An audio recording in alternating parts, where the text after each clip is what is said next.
Awit 103, 2-4, 8-12. Purihin mo ang Panginoon o kaluluwa ko, at huwag mong kalibutan ang lahat niyang mga biyaya, na siyang nagpapatawad ng lahat mong mga kasamaan, na siyang nagpapagaling ng lahat mong karamdaman, na siyang tumutubos ng iyong buhay sa hukay, na siyang nagpuputong sa iyo ng habag at tapat na pagmamahal.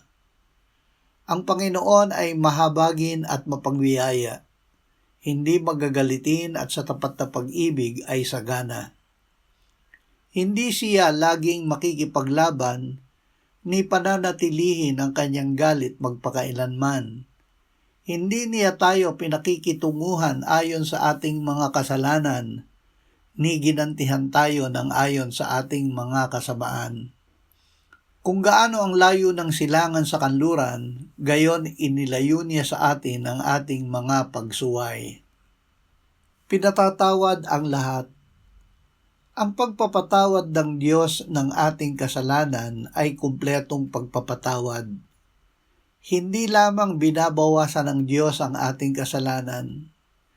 Kahit ang tao kung magpatawad ng ilan sa mga kasalanang nagawa sa Kanya, ay hindi totoong nagpapatawad. Ang pag-ibig sa atin ng Diyos ay walang hanggang pag-ibig. Ang paglilinis sa ating kasalanan ng dugo ni Jesus ay kumpleto at makapangyarihan, kaya't ang pagpapatawad sa atin ng Diyos ay kumpleto. Maggugol ng panahon na itanim sa puso na ang kasalanan natin ay ganap ng nilinis at inalis lahat ng Diyos. Hindi na inaalala pa ng Diyos ang kasalanang pinatawad na niya.